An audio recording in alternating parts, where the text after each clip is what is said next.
दोस्तों आज हम जिस मूवी को एक्सप्लेन करने वाले हैं उसका नाम है अ क्वाइट प्लेस डेवन। सोचो अगर अचानक से एक दिन एलियन क्रिएचर्स धरती पर हमला करके इंसानों का शिकार करने लगे तो ऐसे में इंसान किस तरह सरवाइव करेंगे। चलिए जानते हैं इस कहानी में। तो कहानी शुरू होती है और हम न्यूयॉर्क शहर से दूर एक हॉस्पिटल को देखते हैं जहाँ सैम नाम की एक लड़की होती है। सैम को कैंसर की बीमारी होती है और वो धीरे धीरे मर रही होती है। यहाँ सैम एक डॉक्टर र्यूबेन के कहने पर दूसरे पेशेंट्स को अपनी पोएम सुनाती है जिसमें वो बस शहर और आसपास की चीजों को बुरा ही बता रही थी, जिससे पता चलता है कि सैम अपनी जिंदगी से अब बिल्कुल भी प्यार नहीं करती और ना ही वो जिंदा रहना चाहती है। यहाँ अब र्यूबेन सैम को अपने साथ शो देखने चलने के लिए बोलता है और कहता है कि तुम काफी दिनों से शहर में नहीं गई हो, इसलिए आज तुम मेरे साथ शो देखने चलना। मगर सैम शहर में जाने से मना करने लगती है, लेकिन फिर र्यूबेन के ज्यादा कहने पर सैम उसके साथ चलने के लिए मान जाती है। मगर सैम र्यूबेन से कहती है कि तुम्हें मुझे शहर में ले जाकर पिज्जा भी खिलाना होगा। ये सुनकर र्यूबेन सैम को पिज्जा खिलाने के लिए मान जाता है। अब इसके बाद सैम अपनी ड्रेस चेंज करती है और फिर अपनी कैट को लेकर सभी लोगों के साथ शो देखने जाने लगती है। यहाँ सैम को काफी समय बाद शहर में आकर काफी अच्छा लगता है। फिर सैम सभी के साथ शो देखने आती है। यहाँ एक छोटा बच्चा सैम की कैट को देखने लगता है। यही उस बच्चे के साथ उसके डैड हेनरी और उसकी मॉम भी होती हैं। अब इसके बाद शो शुरू होता है और एक आदमी एक पपेट से कुछ एक्ट करवा के इन्हें शो दिखाता है, जो कि सभी लोगों को काफी अच्छा लगता है। लेकिन सैम को ये शो कुछ खास पसंद नहीं आता, इसीलिए सैम बाहर आ जाती है और एक शॉप में जाकर चॉकलेट खरीदती है। तभी उसे शॉप के बाहर कुछ पुलिस की गाड़ियां दिखती हैं, जो कि काफी तेजी से कहीं पर जा रही थी। ये देखकर सैम को काफी अजीब लगता है। वहीं दूसरी तरफ र्यूबेन के पास उसके हॉस्पिटल से कॉल आती है और उसे जल्द से जल्द सभी पेशेंट्स को वापस लाने के लिए कहा जाता है। ये सुनकर र्यूबेन सभी को बस में बिठाकर सैम के पास आता है और उसे भी वापस चलने के लिए बोलता है। लेकिन सैम अब पिज्जा खाने की जिद करने लगती है, मगर र्यूबेन उसे समझाता है और कहता है कि हमारा अभी निकलना बहुत जरूरी है। यहाँ सैम को काफी बुरा लगता है और फिर सैम गुस्सा होकर वापस बस में बैठ जाती है। लेकिन तभी आसमान से मिसाइल जैसी चीजें पूरे शहर पर गिरती हैं, जिससे देखते ही देखते इनका पूरा शहर तबाह हो जाता है। यहाँ सैम को कुछ भी समझ नहीं आता कि अभी क्या हुआ। सैम अब बस से बाहर निकलती है और अपने लोगों को ढूंढती है, लेकिन हर तरफ धूल उड़ने की वजह से उसे कुछ भी दिखाई नहीं देता। तभी उसके सामने चल रहे आदमी पर एक क्रिएचर हमला करता है और उसे अपने साथ ले जाता है। ये देखकर सैम समझ जाती है कि इनके शहर पर एलियंस ने हमला कर दिया है और ये देखकर सैम काफी डर जाती है। यहाँ अब तभी कोई चीज एम्बुलेंस पर गिरती है और एम्बुलेंस ब्लास्ट हो जाती है, जिससे सैम को काफी ज्यादा चोट लगती है और सैम यहीं पर बेहोश हो जाती है। फिर इसके बाद जब सैम को होश आता है तो तब उसके सामने उसी छोटे बच्चे के डैड हेनरी होते हैं। यहाँ हेनरी सैम का मुंह बंद करते हैं और उसे चुप रहने के लिए बोलते हैं। फिर हेनरी उसे एक जगह पर लाते हैं जहाँ पर काफी सारे जख्मी लोग पड़े हुए थे और ये सभी लोग बिल्कुल चुपचाप बैठे होते हैं। साथ ही यहाँ पर र्यूबेन भी होता है। यहाँ र्यूबेन सैम को जिंदा देखकर काफी खुश होता है और सैम को उसकी कैट भी वापस कर देता है। अब तभी यहाँ पर कुछ हेलीकॉप्टर्स के उड़ने की आवाज आती है और उसमें बैठे सोल्जर्स अनाउंसमेंट करते हैं और सभी से कहते हैं कि सभी लोग बिल्कुल शांत रहना, क्योंकि शांत रहने से ये क्रिएचर्स आप पर हमला नहीं करेंगे। यहाँ ये सभी लोग ये बात सुन ही रहे थे कि तभी सैम की कैट यहाँ से बाहर जाने लगती है। सैम और र्यूबेन उस कैट को पकड़ने जाते हैं, लेकिन इनके चलने की आवाज सुनकर एक क्रिएचर इनके पास आ जाता है। ये देखकर ये लोग बिल्कुल चुपचाप हो जाते हैं और कोई भी आवाज नहीं करते, जिससे वो क्रिएचर भी यहाँ से चला जाता है।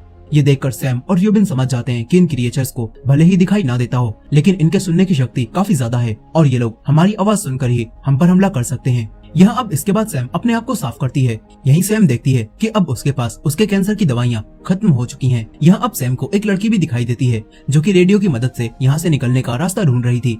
तभी इन लोगों को छत से कुछ आवाजें आती हैं और ये सुनकर सैम, र्यूबेन और हेनरी छत पर जाते हैं और अपने शहर को देखते हैं जो कि पूरी तरह से तबाह हो चुका था।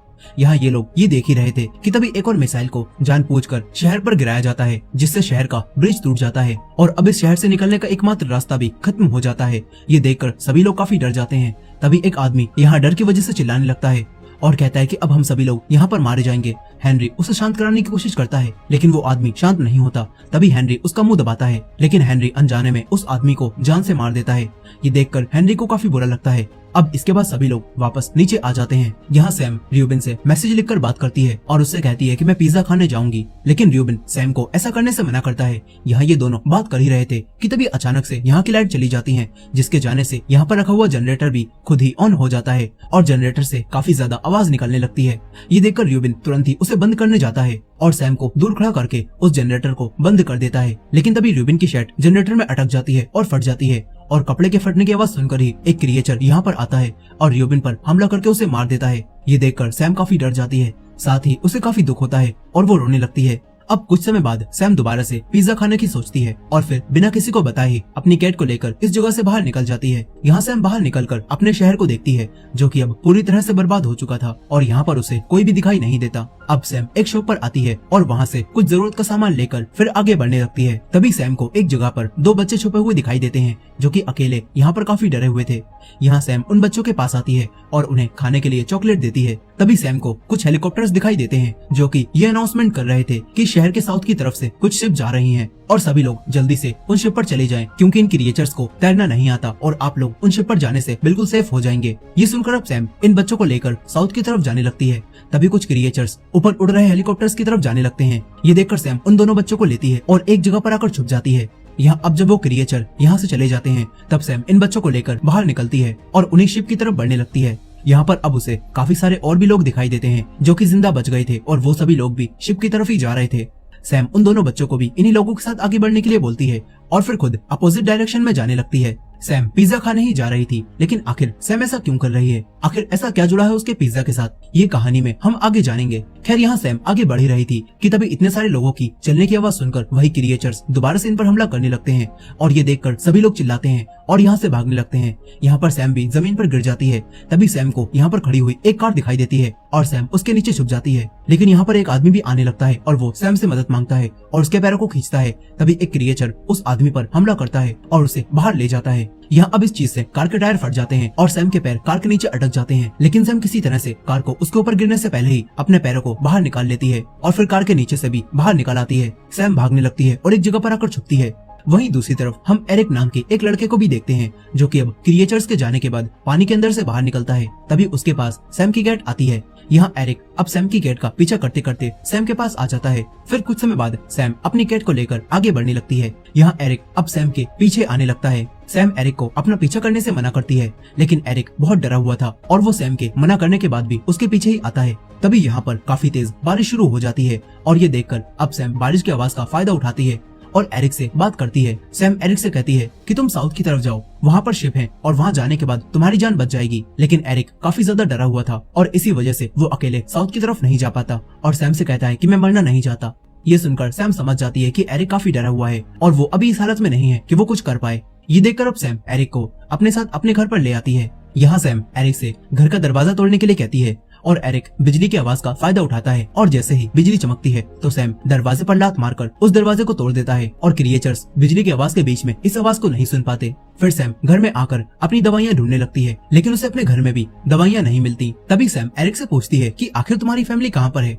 इस पर अब एरिक सैम को बताता है कि मेरे मॉम डैड इंग्लैंड में रहते हैं और मैं यहाँ पर लॉ की पढ़ाई करने के लिए आया था। ये सब सुनकर सैम एरिक से कहती है कि तुम वापस शिप पर चले जाओ और फिर इस तरह तुम शहर से बाहर निकल जाओगे। मगर एरिक अकेले वहाँ तक नहीं जा पाता। यही एरिक सैम से पूछता है कि आखिर तुम कहाँ पर जा रही हो। इस पर सैम एरिक को बताती है कि मैं पिज्जा खाने जा रही हूँ। ये सुनकर एरिक हैरान रह जाता है और सैम से कहता है कि तुम अपनी जान खतरे में डालकर पिज्जा लेने क्यों जा रही हो। यहाँ सैम इस बात का कोई जवाब नहीं देती और एरिक से कहती है कि मैं पिज्जा जरूर खाऊंगी। ये बात सुनकर अब एरिक भी सैम के साथ पिज्जा खाने चलने के लिए बोलता है मगर सैम उसे अपने साथ चलने से मना करती है। यही एरिक सैम की लिखी हुई एक बुक को देखता है और समझ जाता है कि सैम एक पोएट है। लेकिन सैम एरिक से कहती है कि मैं पहले एक पोएट थी मगर अब मैं कुछ भी नहीं करती। यहाँ एरिक सैम से उसके डैड के बारे में पूछता है। इस पर सैम उसे बताती है कि मेरे डैड पियानो बजाते थे। यहाँ अब एरिक बातों ही बातों में सैम के साथ पिज्जा खाने चलने की जिद करने लगता है। लेकिन फिर सैम एरिक को कुछ नोट्स दिखाती है जिसमें उसने अपनी लाइफ के बारे में लिख रखा था, जो पढ़कर एरिक समझ जाता है कि सैम को कोई बीमारी है और वो जल्दी ही मरने वाली है और इसी वजह से सैम अपनी आखिरी इच्छा यानी कि पिज्जा खाने को पूरा करना चाहती है। यहाँ सैम अब अपने दर्द को कम करने के लिए बिजली चमकने की आवाज का फायदा उठाती है और काफी तेज चिल्लाने लगती है और काफी रोती है। सैम को ऐसा करते हुए देखकर एरिक भी ऐसा ही करता है और जैसे ही बिजली चमकती है तो ये दोनों चिल्लाते हैं और अपने दर्द को कम करते हैं। इससे इन दोनों को काफी अच्छा लगता है। लेकिन यही सैम की तबीयत अब और भी ज्यादा खराब होने लगती है।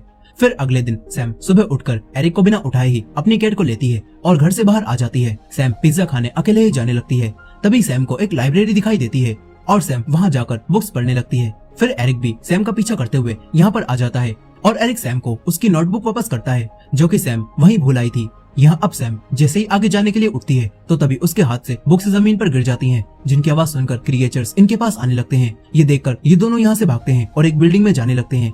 मगर उस बिल्डिंग के डोर पर एक बैग अटक जाता है और जैसे ही एरिक उसे जोर लगाकर खोलता है तो तभी वो बैग फटता है, जिससे यहाँ पर आवाज होती है और वो क्रिएचर्स इनके पास आने लगते हैं। यहाँ सैम और एरिक क्रिएचर से बचकर यहाँ से भागते हैं और तभी सैम एक कार पर पत्थर मारता है, जिससे कार का सायरन बजता है और सारे क्रिएचर्स उस खाली पड़ी कार पर हमला कर देते हैं। तभी एरिक सैम को लेकर अंडरग्राउंड स्टेशन में आ जाता है, जहाँ पर इन्हें कोई भी दिखाई नहीं देता। लेकिन तभी एक क्रिएचर इनके सामने आता है और इनकी तरफ बढ़ने लगता है। ये देखकर ये दोनों यहाँ पर भरे हुए पानी में चले जाते हैं और उस क्रिएचर से बचने की कोशिश करते हैं। लेकिन तभी इन्हें यहाँ पर एक और क्रिएचर दिखाई देता है जो कि छत से चिपका हुआ था। यहाँ ये दोनों अब बिना शोर करे ही पानी में आगे बढ़ने लगते हैं, मगर अब एरिक का दम घुटने लगता है और उसे सांस लेने में भी परेशानी होने लगती है। यहाँ अब एरिक जैसे ही जोर से सांस लेने की कोशिश करता है तो तभी सांस लेने की आवाज वो क्रिएचर सुन लेता है और इनके ऊपर हमला करने लगता है। मगर ये दोनों उस क्रिएचर से बचकर यहाँ से भागते हैं और पानी के नीचे छुपने की कोशिश करते हैं, मगर अब वो क्रिएचर पानी में उतर जाता है और इन पर हमला करने की कोशिश करता है। लेकिन वो क्रिएचर पानी में ज्यादा देर जिंदा नहीं रह पाता और मर जाता है। इस तरह सैम और एरिक की जान बच जाती है और अब ये दोनों पानी से बाहर निकलकर एक चर्च में आ जाते हैं।